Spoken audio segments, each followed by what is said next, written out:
tá certo? Só um minutinho.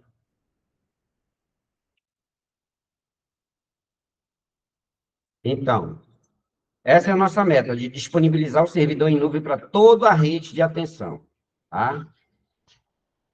Vocês, agentes comunitários de saúde, vocês têm dois métodos, duas maneiras de estarem registrando as produções de vocês, tá? A primeira é essa, que é o aplicativo ESUS AB Território. Ele foi disponibilizado em 2016 pelo Ministério da Saúde, então, hoje ele já tem próximo de 8 anos já de uso. Então, essa é uma maneira de vocês estarem fazendo o registro, o cadastro das famílias e pessoas, né, do seu território, e também pode ser utilizado o servidor local, né, que é aquele tradicional acesso na unidade de saúde, ou o servidor em nuvem, né? Aí a gente vai, aos poucos, vocês vão entendendo um pouquinho mais à frente. Logicamente que para esse servidor em nuvem é necessário, assim como o aplicativo ESUS AB Território, é necessário que vocês tenham esse link de acesso, né? É necessário que vocês tenham uma senha, né? Uma senha válida, né? É necessário também que se faça a sincronização dessa aplicação com o servidor, tanto local quanto em nuvem, tá certo? Então, gente, esse treinamento a gente vai ter dois momentos muito importantes, né? Que vai ser a demonstração da ferramenta ESUS AB Território, tá?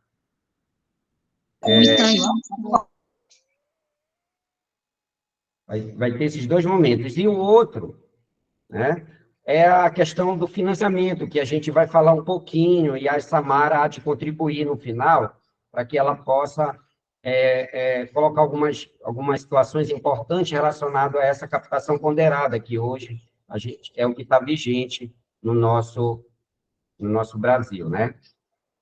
Bom, e aí, por fim, a gente vai anotar as perguntas que vocês vão ao longo da transmissão, vocês vão estar ponderando, e a gente vai anotar e a gente há de responder alguns desses questionamentos, tá? Eu vou compartilhar agora a nossa apresentação, tá, gente? Só um minutinho.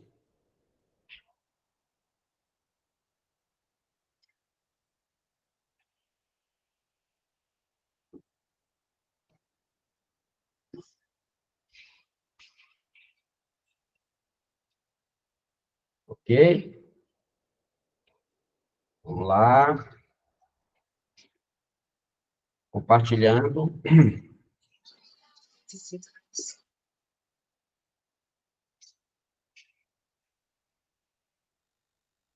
Vocês conseguem enxergar a apresentação, pessoal? Todo mundo conseguindo enxergar a apresentação? Não, Nina, não. Não, tá ok.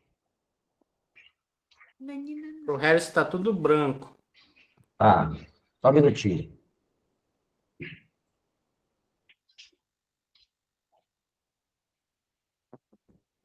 Só um minutinho.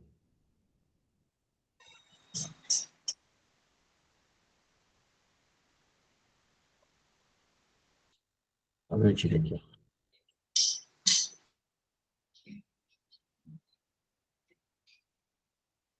Que Acho que agora vai.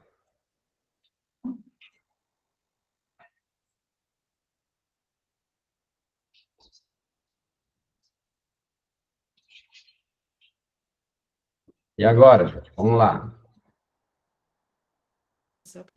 Agora está aparecendo para mim. Perfeito, Agora então. apareceu. Vamos lá.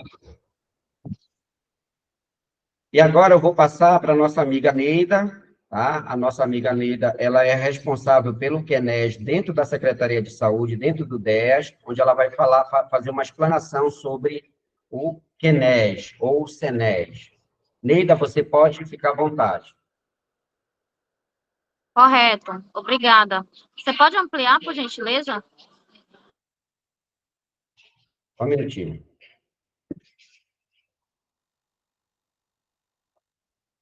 Ok? Ok. Perfeito.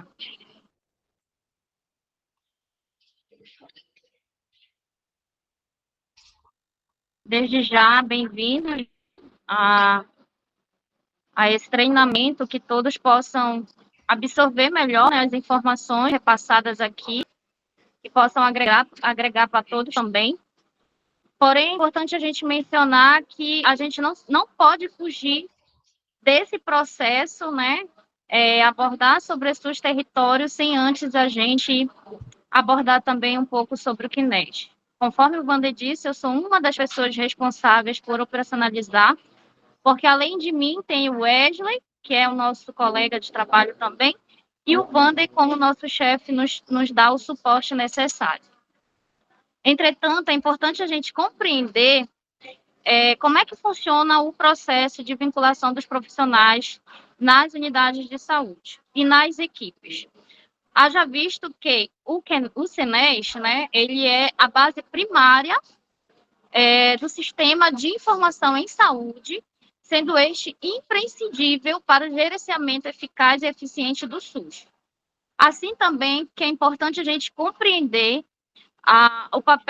o nosso papel enquanto profissionais que operacionam e assim contribui melhor com o planejamento, né, juntamente com os gestores, porque a gente também precisa falar um pouco dessa responsabilidade enquanto gestores, enquanto profissionais, para que o seu vínculo, a sua atualização no sistema estejam corretos, estejam todos atualizados, tá?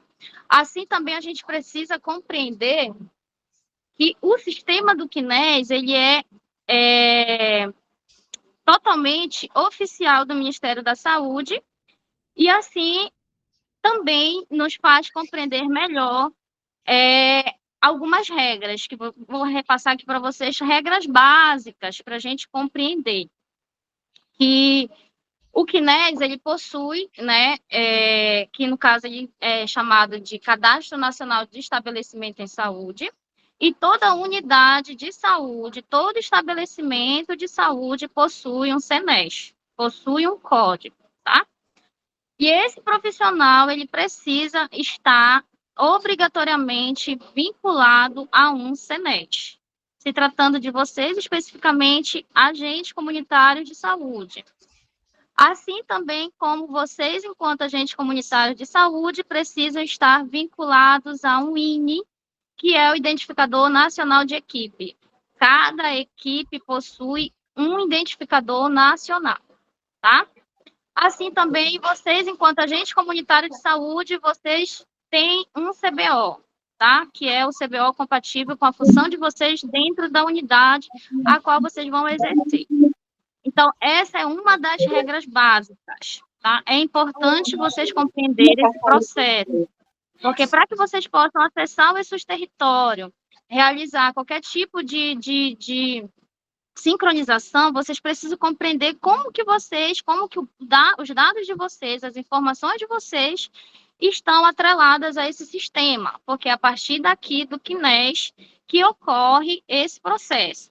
Assim também como todo profissional que chegar na unidade de saúde, ele precisa acionar os gestores, porque existe uma portaria de número 1646, de 2 de outubro de 2015, que em um dos artigos nos informa que o cadastro e a manutenção desses dados do CNES é de responsabilidade dos gestores, assim também como responsabilidades administrativas. E vocês, enquanto profissionais, são os corresponsáveis pelas informações que estão sendo repassadas para vincular no sistema.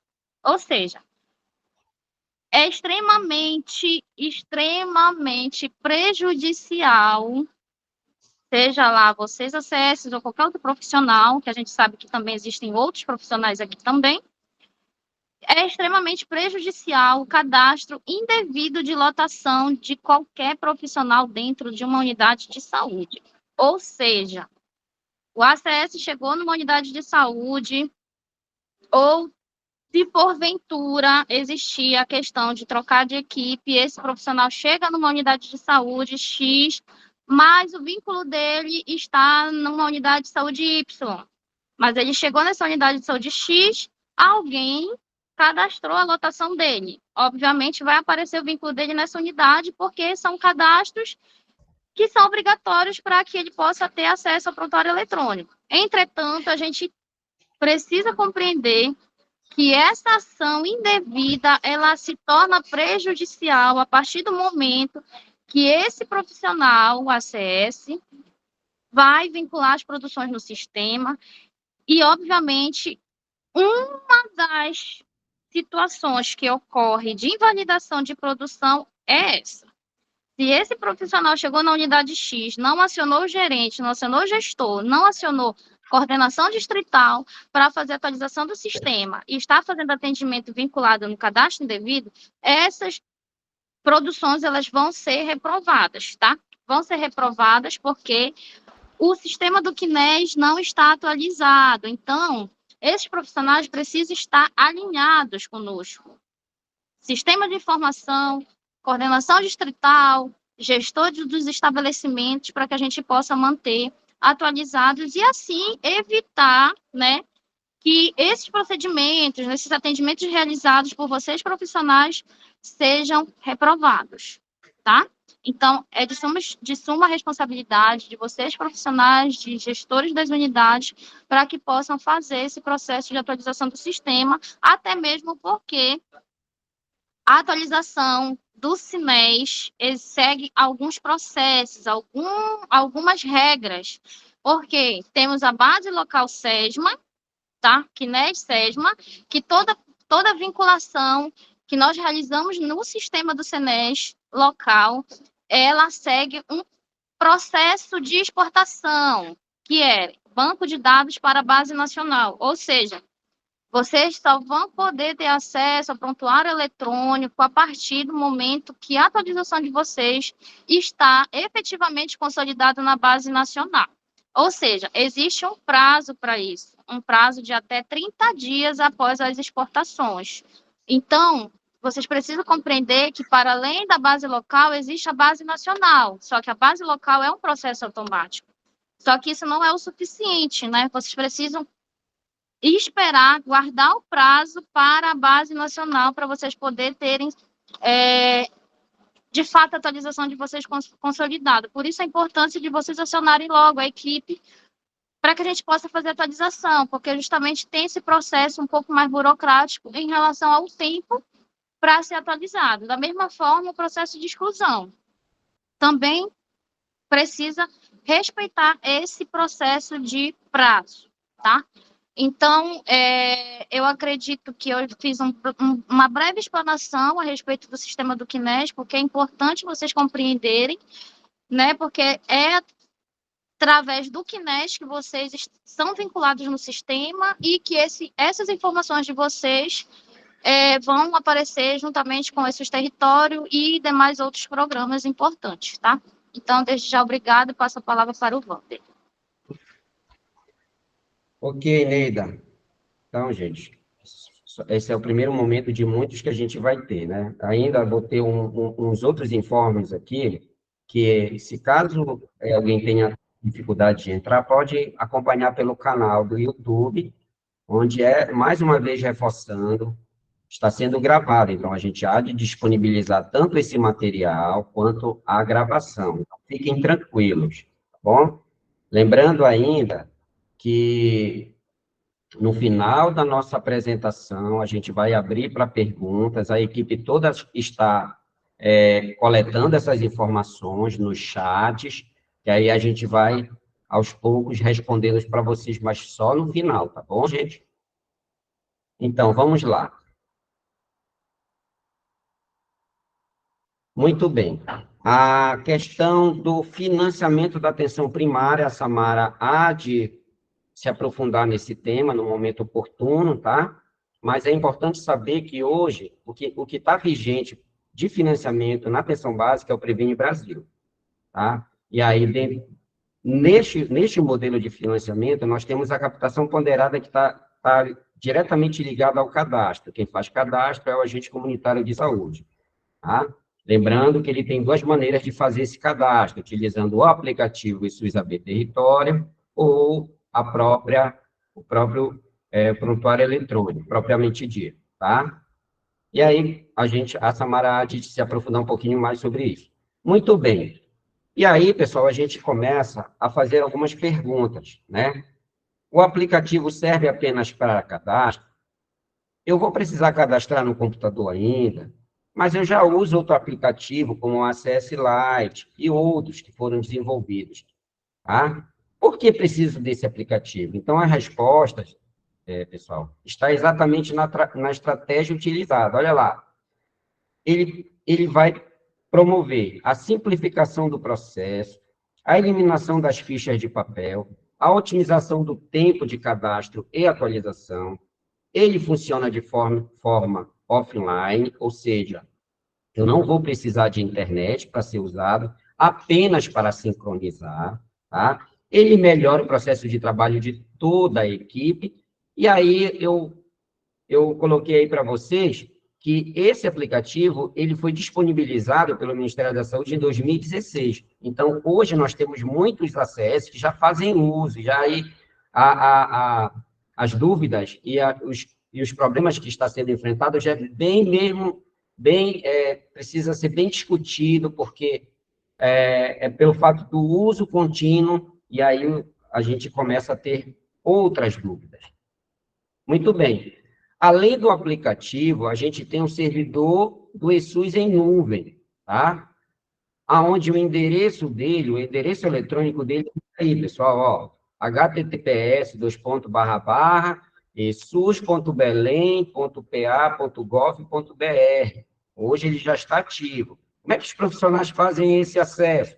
Através do seu CPF e uma senha que a gente cadastrou previamente, né? É uma senha, aí uma senha padrão. Lembrando que hoje apenas 20 unidades das nossas 80 unidades de saúde estão fazendo uso. O detalhe de tudo isso é que não vai ser só a atenção básica, mas outros serviços vão fazer uso desse nosso servidor. Vai ser as casas de referências técnicas, vai ser o CAPES, sabe? Vai ser também Casa Dia, CTA. Então, a gente vai disponibilizar para todos os serviços da atenção básica e da média complexidade de Belém. Então, a gente vai ter acesso a um prontuário único desse cidadão. Aqui algumas telas, tá? Do servidor em nuvem, tá? O acesso, ele pode fazer a visita domiciliar dele, ele pode fazer o registro através da ficha de cadastro domiciliar, né? Ele pode também fazer o cadastro individual, o cadastro domiciliar e territorial, ele pode também tirar relatórios de visitas, ele pode fazer isso tanto pelo aplicativo quanto pelo servidor. E aí a gente entra, pessoal, no fluxograma da aplicação eSUS AB Território. Como é que funciona isso? Olha lá. Eu estou com a minha aplicação, eu faço a minha primeira sincronização. Ok, fiz a minha primeira sincronização, eu vou para a minha visita domiciliar.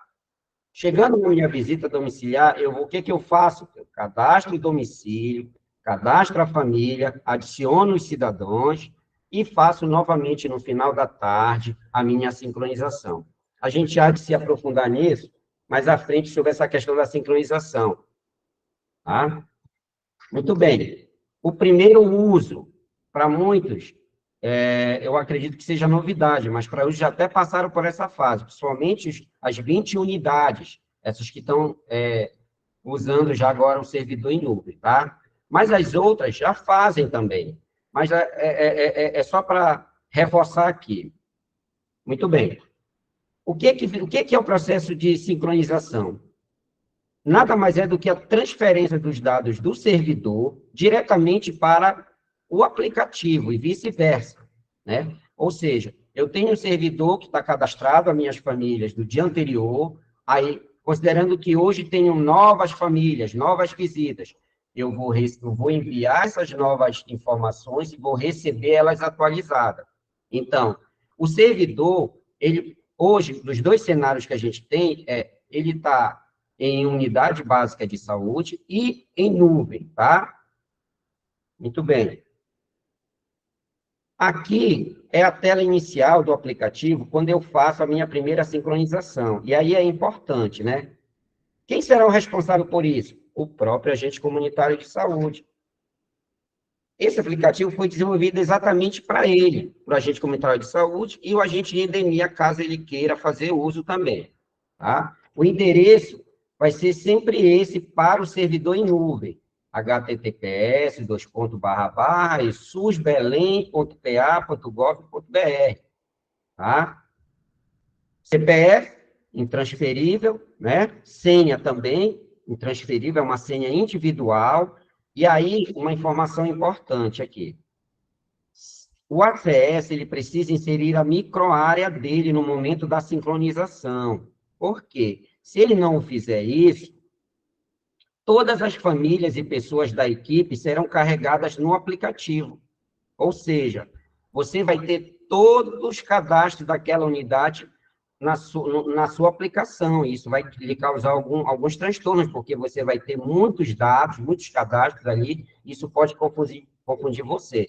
Logo, é importante que você, após essa definição, que aí vocês estão, principalmente os novos acessos estão nesse processo de definição de microárea, mas a partir daí, eu tendo a minha microárea, eu tenho que colocar a minha microárea e faço a minha primeira sincronização. Essa tela é a tela de acesso, né, de sincronização, de acesso à primeira sincronização, quando eu estou dentro da minha unidade de saúde. Aí já é diferente o endereço do servidor, é o endereço local. No geral, é um número, tá? E aí, ao longo dessa nossa programação, a gente há de visitar vocês, para estar orientando de como deve ser feito essa sincronização, linkando para esse servidor local, dentro da unidade. O mesmo processo, CPF, tá? Sua senha individual e a sua microárea, reforçando aqui.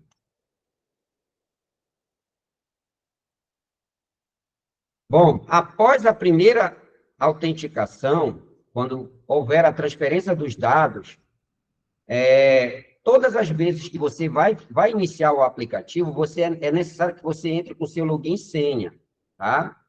Em caso de erro de senha bloqueada, a gente vai precisar desbloquear. Geralmente, quem faz isso é o próprio enfermeiro da unidade que faz isso, tá? Se tiver em nuvem, assim mesmo ele pode fazer, quando não, a coordenação pode estar liberando essa senha. Mas assim, ou seja, após a minha primeira sincronização, a tela seguinte é a tela de login, ou seja, eu fiz a sincronização, agora vou entrar no meu aplicativo para poder enxergar minhas famílias e pessoas cadastradas. Bom, gente, essa tela aí mostra, de forma resumida, algumas funcionalidades que ele disponibiliza. Só um minutinho, tem outras pessoas querendo entrar, e aí eu vou estar liberando. Quem não puder, mais uma vez eu reforço, pode entrar no canal e acompanhar no YouTube, tá? Muito bem, gente. Essa é a tela inicial.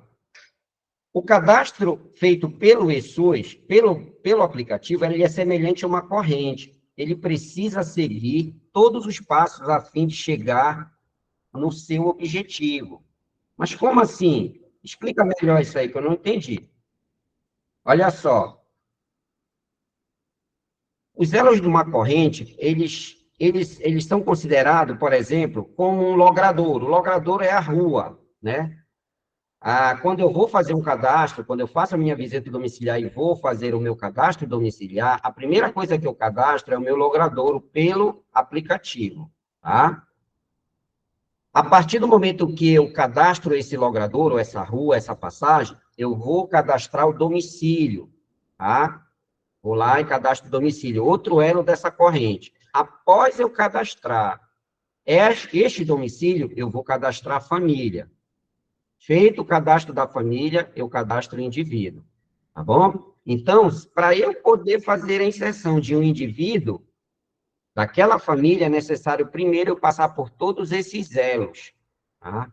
Então, significa que se eu utilizar o aplicativo para fazer todos os meus cadastros, eu vou ter muito menos erros, muito menos inconsistências, tá? Vamos lá. O logradouro, o que vem a ser? É o conjunto de ruas, avenidas, travessas, tá? E, geralmente, a tela inicial, ele traz do logradouro o campo de bairro.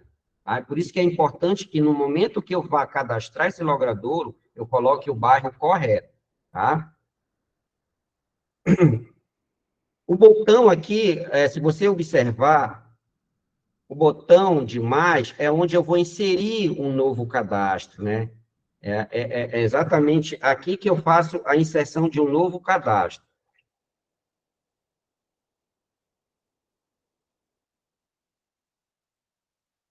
Olha só, e aí eu tenho esses 3 pontos, são 3 barrinhas superiores, e se eu clicar nele, é o meu menu de navegação. Nesse menu de navegação, ele me traz 9 itens. Ele me traz, primeiramente, ele me mostra o nome do ACS, e a unidade e a equipe, a unidade que ele faz parte, tá? Basta clicar lá, você vai ver a sua lotação. A primeira opção que nós temos é a sincronização. Eu não preciso sair do aplicativo para fazer uma sincronização. Eu acabei de fazer o meu cadastro e a minha visita, eu posso simplesmente utilizar a aplicação para fazer uma sincronização. Tá? A segunda opção que ele nos traz é a inconsistência da sincronização. Caso haja uma inconsistência, e isso vai ocorrer por alguns motivos que eu vou mostrar mais à frente, eu posso fazer essa correção. O terceiro é o mapa. Hoje, você pode, por exemplo, estar marcando no mapa, né, o georreferenciamento, você pode marcar no mapa onde aquela residência se encontra. Isso fica legal porque fica bem desenhado o seu território. A quinta opção é a unificação de logradouro, onde você, é o que está acontecendo com muitos ACS hoje, no momento que ele faz a sincronização, ele está nesse processo de migração, unificação de banco de dados, ele pode unificar, porque quando ele percebe, tem ruas que, na verdade, são cadastro com a mesma rua, o mesmo nome, mas, na verdade, deveria ser o mesmo, ele pode fazer esse uso e fazer essa unificação. A sexta opção é editar logradouros, tá? Ele pode também, se tem alguma letra, algum número que foi colocado erroneamente, ele pode vir aí e fazer essa edição. A sétima opção é obter ajuda, ou seja, é um canal de comunicação que vocês têm para sugerir melhorias ou apontar qualquer problema que o aplicativo venha estar trazendo. E aí vocês podem utilizar essa ajuda e aí vocês podem também estar solicitando esse suporte. O oitavo é importante também, é sobre. O que é isso? Ele vai mostrar a versão do aplicativo, e aí é importante sempre manter ele atualizado. E, por fim, né, a opção sair, caso você queira. Aqui, pessoal, essa tela é de filtros. Olha só que é interessante.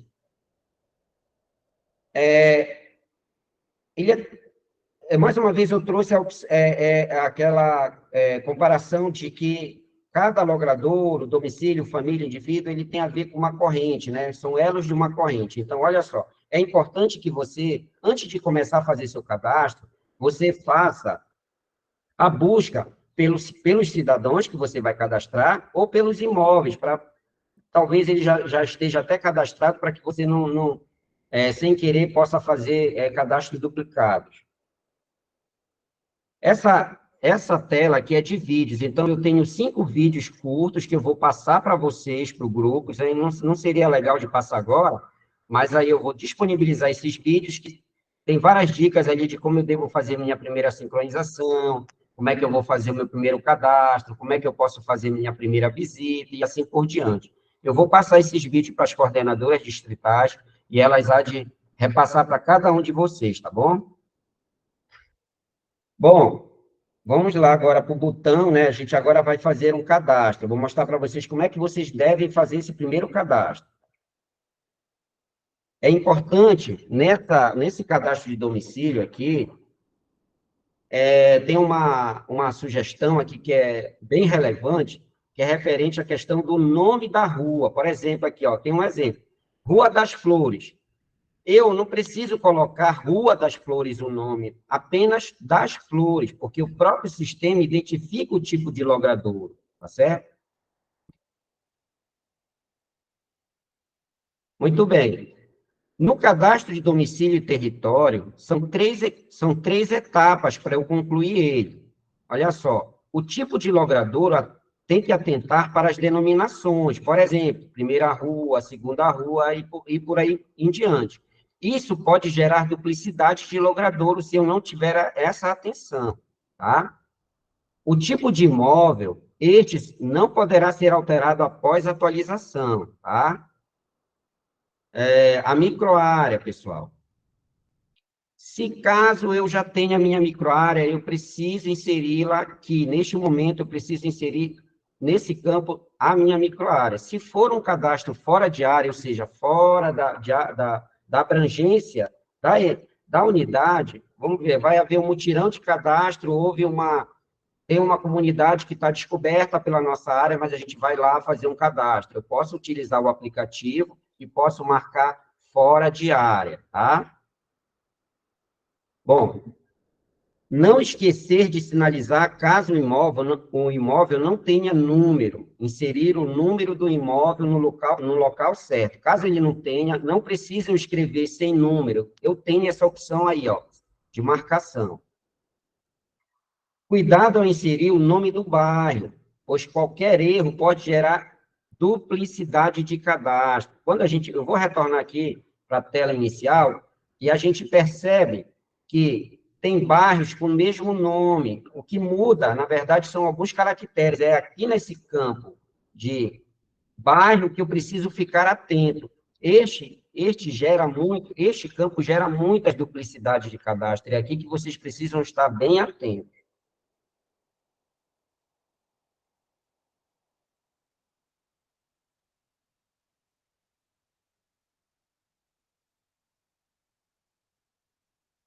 Então, pessoal, só recapitulando aqui.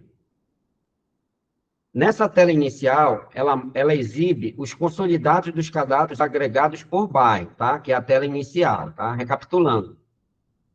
Então, quando eu acesso o meu aplicativo, ele vai me trazer um consolidado dos meus bairros. E é nesse momento que eu tenho que ficar atento se vai ou não, se tem ou não cadastros duplicados. Então, neste momento, eu consigo visualizar se tem bairros com o mesmo nome, mudando apenas alguns caracteres, e aí eu preciso ficar atento nisso, tá bom? Então, nessa tela inicial, ele me traz esse consolidado, onde eu tenho a opção de inserir, né, um novo domicílio, tá? Só fazendo uma recapitulagem aqui rápida. Então, no momento que eu for fazer essa mini inserção, eu tenho que sempre ficar atento a essas informações desses bairros, tá? Se houver bairros com o mesmo nome, assim, com caractere diferente, a pessoa escreveu Bahia com acento no I, por exemplo, aí vai dar uma duplicidade, basta que eu faça uma atualização. Tudo bem? Então, gente, lembrando que o cadastro, mais uma vez, a gente passa por 3 etapas, né? A segunda etapa, pessoal, são as condições de moradia, tá? Aqui é importante eu marcar essa localização, ela se torna obrigatória, se ela é urbana ou rural. E aí, se eu tiver dúvida, eu converso com a minha enfermeira, com a minha coordenação distrital, e ela vai apontar para mim qual que é a minha localização, se é urbana ou rural, tá? É importante a inserção desses dados, pois ele alimenta o sistema de maneira mais precisa, ajudando a mapear melhor o território, além de melhorar a gestão municipal, né? Vai auxiliar nos relatórios que podem ser gerados pelo aplicativo. Nós temos aí essa opção de recusa, tá? A gente tem essa opção de recusa. O morador ele pode fazer uma recusa, assim como tem na ficha de cadastro do domicílio, aí nós temos também, ele pode recusar. E aí, se ele recusar, eu preciso, infelizmente, ter que marcar, né? Se o usuário recusar o cadastro, ainda se faz necessário inserir algumas informações básicas, mesmo que ele peça, diz, olha, eu não quero ser cadastrado e tudo mais, aí você tem essa opção aí. Muito bem. As condições de moradia, que é o passo 3 para eu encerrar esse processo de cadastro do território. E aí não é novidade para vocês, vocês tiveram um treinamento, né, que fala sobre o material predominante, o abastecimento de água, o consumo dessa água, se há escoamento de banheiro. Aqui você não vai digitar absolutamente nada. A vantagem é essa, você só vai marcar. E aí, no momento da minha finalização, ele vai me trazer um consolidado, ele vai, assim que eu finalizo esse cadastro, aí ele já vai me abrir a opção, que é o segundo elo, que na verdade é o terceiro elo que é o da família, tá certo? Então, essa ferramenta de detalhamento das informações do domicílio, você pode ampliar ou reduzir, caso queira, né? Você, se quiser dar uma... ele faz um apanhado geral do que você fez o cadastro, tá? E aí ele mostra, né, essas condições da moradia, ele mostra o contato, né, o endereço, veja se está certo, a microárea. Tudo bem, vamos lá. O cadastro da família, que a gente já está no terceiro elo, né? O cadastro da família é bem simples. Eu tenho a opção lá, ó, adicionar família. Eu já fiz o cadastro, agora eu vou adicionar essa família. Ele vai me abrir um campo que tem 4 itens, bem simples, que é o número do prontuário familiar. Aqui, esse número de prontuário, ele depende muito da organização de cada unidade de saúde. Alguns colocam número, alguns colocam letras e números, isso aí vai depender muito, mas isso é importante, essa informação para controle desses prontuários, tá? Aí a segunda opção aí é a renda familiar, você vai marcar, né, o número de membros da família, e aí você vai ter que fazer essa pergunta, você reside desde quando? Aí a pessoa diz, ó, eu resido aqui desde o ano 2000, aí você coloca janeiro de 2000, porque ele pede o mês e o ano. Cadastro do indivíduo, pessoal. Como é que faz? Agora, nesse cadastro do indivíduo, que é importante agora, algumas informações que a gente não pode deixar de marcar, porque ela vai gerar relatório. O primeiro cadastro que eu devo fazer sempre é o responsável familiar. Sempre eu vou iniciar por ele, tá? Para depois os demais componentes dessa família. E aí, quando eu destaco quem é o responsável familiar após o cadastro dele, vai aparecer essa opção aí, ó. Esse aqui é um exemplo, ó, família de Joelson. Quando eu finalizo e coloco que ele é o responsável familiar, aí vai aparecer o nome dele como vai aparecer essa opção aí, família de Joelson, né? No caso, o nome do responsável. Muito bem. No cadastro... Evander, Pois não? Diga. Diga, Harrison.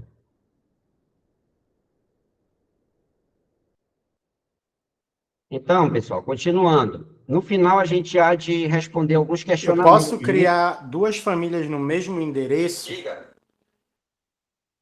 Perfeito. Vamos anotar aí, equipe. A pergunta é se ele pode cadastrar 2 famílias no mesmo endereço. Então, no final, a gente há de responder para você. Muito bem. Então, são 6 etapas. Não se preocupem, gente, que a gente está anotando as perguntas e a gente há de responder no final do nosso treinamento. Até então, a gente está indo muito bem, são 15h23, a gente tem tempo suficiente, até 5 horas, para que a gente possa discutir ainda mais. Tá? Vamos lá. Agora que vem uma informação importante aqui, pessoal. A identificação desse usuário. Qual dado é primordial para que eu possa inserir? O CPF e o cartão SUS. Em janeiro de 2023, tem um decreto-lei que informa que o CPF, né, eu vou disponibilizar também esse documento para vocês, para reafirmar o que eu estou falando, que o CPF, ele é a identificação primordial de todo cidadão no Brasil para todos os sistemas de informação. Então, todos os municípios, estados, eles precisam se adequar a essa obrigatoriedade. Então, eu vou priorizar de pegar o CPF desse cidadão. Muito bem. E aí a gente vai começar a preencher os dados. Aqui eu vou ter que digitar o nome dele, tá? O nome social, caso ele queira, Você vai fazer essa pergunta, vocês tiverem esse treinamento, essa pergunta é importante, se a pessoa quer ser reconhecida pelo seu nome social, isso é um direito dele, tá certo? E uma informação bacana aqui é que, se você observar no aplicativo, nós temos 2 tipos de campo para marcar. Seria a de bolinha e o quadradinho. A bolinha é opção única, tá? Quando vier quadrado, se tiver disponível para mim, são múltiplas opções. Isso, no geral, ele está bem disponibilizado na visita domiciliar que eu vou mostrar para vocês. Bom, e aí a gente começa. Sexo, responsável familiar, ó, é aqui que eu marco se ele é ou não responsável familiar. Marquei responsável familiar, ou seja, lá na frente, no cadastro da família, vai aparecer o nome dele como responsável por essa família. Data de nascimento, raça, cor, etnia, identificação aqui do telefone dele. Pessoal, isso é um item obrigatório. Este campo, ele gera muitas inconsistências. Poxa, mas o cidadão não quer passar o contato dele. Qual é a nossa sugestão, pessoal? Vocês podem colocar um número fictício, que é o que eu coloquei aí como sugestão, ou, se a unidade de saúde tem um contato, vocês podem colocar esse contato, tá? Coloque esse contato e no momento oportuno vocês vão lá, vocês fazem essa atualização. Ok? Então, seguindo. O e-mail, caso o cidadão ele deseja informar, você marca. O nome da mãe é obrigatório, tá? O nome do pai também é obrigatório. Ah, mas eu não sei o nome do pai. Você tem a opção desconhece. Aqui, número do NIS, PIS/PASEP. Uns querem passar, outros não, com medo de perder o Bolsa Família e tudo mais. A Samara pode depois passar para a gente, passar uma orientação, viu, Samara, sobre essa informação, tá? Outro campo, nacionalidade, que é obrigatório, o estado, obrigatório, o município é obrigatório. Vamos para a etapa 3 de 7, tá? Lembrando que, anteriormente, na versão, acho que anterior a essa, eram só 6 etapas, agora são 7 etapas de cadastro. Situação sociodemográfica, frequenta a escola, grau de instrução, situação no mercado de trabalho, ocupação, parentesco com o responsável. Atenção, gente, importante a inserção desses dados. Ele é vital para que a gente tenha um perfil sociodemográfico dessa minha área, dessa minha família, dessa minha região, dessa minha unidade. Isso vai gerar conhecimento lá na frente. Informação vai gerar conhecimento e a secretaria tem como intervir. Aí nós chegamos aqui em outras informações sociodemográficas. Super importante marcar cada campo desse. A gente não pode deixar de marcar. A gente não pode deixar de marcar. A gente tem que clicar sim ou não. Vocês vão ter que fazer isso, até porque, mais uma vez, essas informações, elas são fundamentais para que a gente gere informação, tá?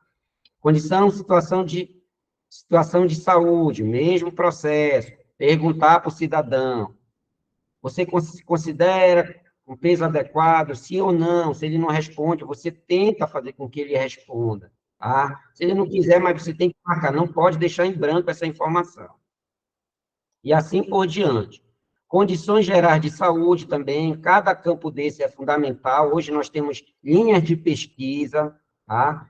Faz com que essas informações gerem a nossa, a gente, com a coordenação, munido dessas informações, a gente consegue intervir, né, para tentar mudar a realidade daquela área. E, por fim, né, seria o mapa, que aí eu não coloquei o print aqui, que seria o 7 do 7, seria o mapa, eu posso simplesmente anexar marcar, né, aonde esse cidadão está. Muito bem. Não, perdão, aqui finaliza mesmo no 6, são as condições gerais de saúde. Muito bem, a partir do momento que eu faço esse cadastro do logradouro, faço o cadastro do domicílio, o cadastro da família e o cadastro do cidadão, E agora eu já posso fazer o quê? Eu já vou ter a opção de visitar ou, aí, nesse caso, eu posso fazer também uma atualização desse imóvel, tá? Eu posso clicar aí nos 3 pontinhos, tá? Que é esses 3 pontinhos que ficam logo aqui à direita, né, do nome do endereço desse cadastro do domicílio, que aí eu tenho essas 3 opções aí, ó. Aqui, pessoal, é a atualização, né, do indivíduo e cidadão. Eu posso fazer essa edição, eu posso fazer essa exclusão, eu posso atualizar esse cidadão, mas olha só essa observação importante aí sobre a exclusão do morador. Esta opção, ela só vai aparecer quando o cadastro ainda não foi solidificado, ou seja, ainda não foi transmitido, ainda não foi consolidado, não foi feita a sincronização. Aí, nesse caso, eu consigo excluir. Quando o cadastro é antigo e já tenha passado pela sincronização, enfim, eu não tenho mais como excluir esse cidadão, tá? Mas eu posso editar ele se mudou, houve óbito, aí eu posso fazer isso, né? O cidadão mudou, eu não tenho como mais excluir, tá? Agora a gente está chegando nas questões que fala sobre as inconsistências desses cadastros. O processo para retirar a inconsistência é o mesmo, só basta atualizar e verificar esta causa desse erro. É bem simples aí, ó. O que eu devo fazer? Porque o aplicativo, ele vai me trazer alguns informes, né? Ele vai trazer uns alertas. Depois Nesse eu quero caso dar aí uma é o palavra, período... professor. Pois não? Desculpa me interromper, professor. Eu sou o Gilberto, da UMS Marambaia. Eu queria tirar uma dúvida. Desses nossos cadastros que nós estamos fazendo aqui no nosso mapeamento da UMS Marambaia, já foram divididas as equipes, né?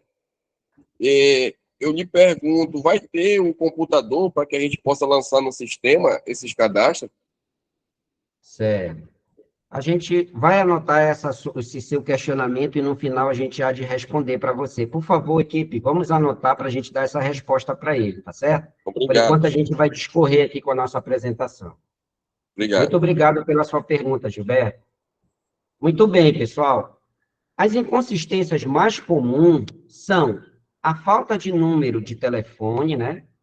A falta de cartão SUS ou CPF. O cidadão está sem visita há muito tempo. Acaba que isso aí, na verdade, não é uma inconsistência, mas é um alerta. Olha, esse cidadão está tantos dias sem visita, então ele vai trazer esse alerta.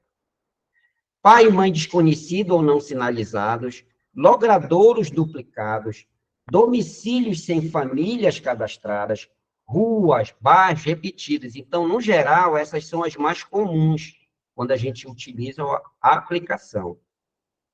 Elas podem ocorrer tanto no domicílio, quanto na família, quanto no cidadão. Então, são vários, dependendo de cada... no momento que você estiver navegando, você vai observar isso, tá?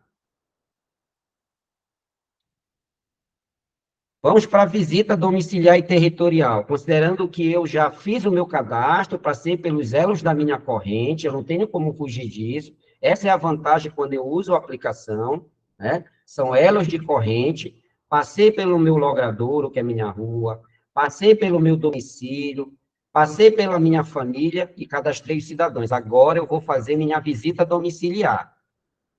O sistema ele permite realizar as visitas em formas de cadeia. Posso visualizar o relatório de visitas de um determinado domicílio, como também posso realizar uma visita para somente a família ou ainda somente para um cidadão daquela família. Aí a gente entra no conceito de família, visita em família, visita para o indivíduo. Aí isso aí é importante conversar com o enfermeiro, a gente reunir os grupos para a gente ter esse entendimento. Porque o que acontece? Quando o agente comunitário de saúde ele não tem uma convicção de quem ele deve visitar, eu vou entregar um exemplo, eu vou fazer uma entrega de uma notificação, eu vou informar um cidadão daquela família que ele vai ter uma consulta, ou então que eu vou entregar um exame para aquele indivíduo. É diferente quando eu vou para a família, eu vou fazer uma orientação para a família, eu vou fazer uma atualização cadastral, então é preciso, eu, quanto agente comunitário de saúde, preciso ter esses conceitos bem definidos, para que eu não tenha essa dúvida, tá? Então, nós temos aí, ó, eu vou fazer uma visita da família, eu tenho a opção aí, ó, visitar família, eu posso fazer a visita aí, ó, só clicar em visitar. Eu posso visitar o João aqui, ó, sendo que, pessoal, essa opção em verde aqui, ela só estará disponível quando o cadastro não tiver inconsistência. Quando ele não tiver inconsistência, a opção de visita vai estar disponível, ok? Vamos seguir. A visita do cidadão lá, ó, eu cliquei em visitar. Vamos lá, eu cliquei em visitar o João José. Ao realizar as atualizações e inserção, isso é uma dica que a gente sempre dá para todos os agentes comunitários de saúde. Ao realizar as atualizações e inserções de novos cadastros, fica a sugestão de já realizar uma visita, pois assim o sistema ficará mais atualizado. Eu acabei de fazer um cadastro, opa, apareceu a opção visita, vou lá e já faço a minha visita domiciliar, tá?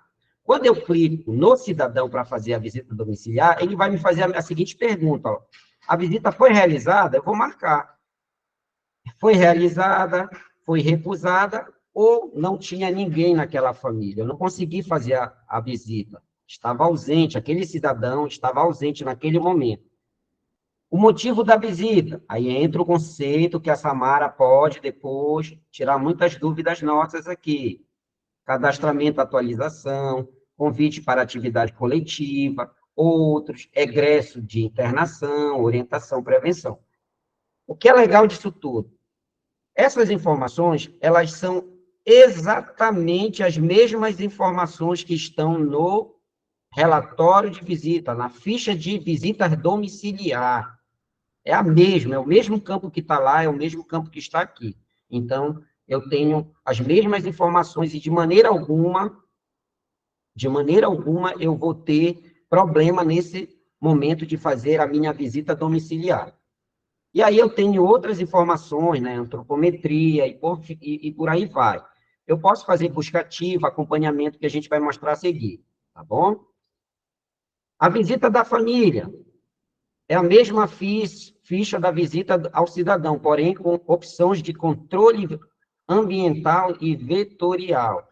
Esse campo aqui, o ACS, quando ele faz geralmente ele trabalha em parceria com a vigilância epidemiológica, e aí eles podem estar utilizando esse campo, né, esses campos são exatamente de controle ambiental e vetorial, né? São ação educativa, ação mecânica, imóvel com foco, tratamento. Inclusive, ontem, tivemos um treinamento com agentes de endemias, e foi mostrado exatamente esse campo que eles podem estar fazendo uso. Muito bem, gente, a gente está chegando no fim, mas olha só, algumas dicas importantes para vocês aqui. O trabalho em equipe é essencial. Alguns podem ter mais facilidade do que outros. Então, que todos possam cooperar, afinal, todos têm acesso ao mesmo sistema. Então, grupo de trabalho fortalecido, equipe fortalecida, a tendência é ter um belo trabalho desenvolvido pela sua equipe. Então, este é o momento de vocês se unirem. Tem muitos ACS aí que já estão até dando aula, e aí a gente fica muito feliz quando eles fazem, inclusive, migrações por outras unidades para o seu distrito, e isso é fantástico. E a gente apoia, porque o conhecimento ele precisa ser compartilhado. Quanto mais a gente compartilha, muito melhor para todo mundo, tá? E, principalmente, aí não é novidade para ninguém, que é exatamente criar esses grupos, especialmente para falar sobre essas questões de sistema, como é que eu devo fazer isso, como é que eu devo excluir uma família, como é que eu faço uma visita domiciliar. Esses grupos, é importante que vocês tenham, até para que um possa ajudar o outro, tá certo? Bom, Aqui foi uma apresentação, essa apresentação vai estar disponível para vocês, lembrando que a gente deve ainda, os vídeos são alguns pequenos tutoriais que a gente conseguiu pesquisar, e a gente também criou alguns, tá? Bem simples, que possam estar guiando vocês para que vocês possam fazer o uso. Lembrando, aí eu faço uma ponderação aqui, pessoal, para a gente encerrar.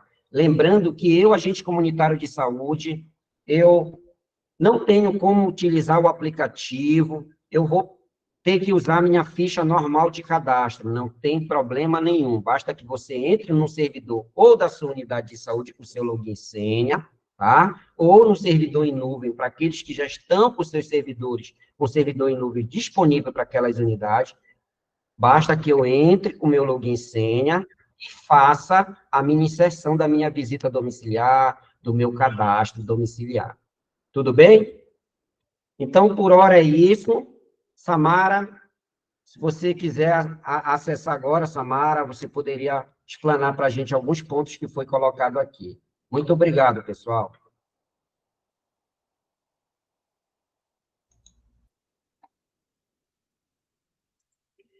Boa tarde a todos os presentes.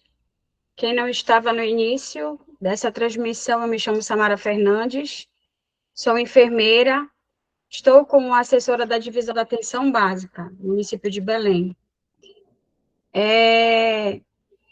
Eu estava acompanhando, né, tentando acompanhar pelo chat do YouTube, pelo chat aqui do Meet, e aí eu fui selecionando, né, tentando organizar as perguntas, e aí algumas perguntas repetidas eu já consegui tirar. Então, assim, a gente pode, antes de abrir e debater as perguntas de vocês, né, a gente responder, eu queria colocar alguns pontos chaves, né, que foi dialogado durante a apresentação pelo Wander. Dizer para vocês que o primeiro objetivo que a gente deve ter enquanto profissional da saúde é reconhecer as pessoas na qual nós iremos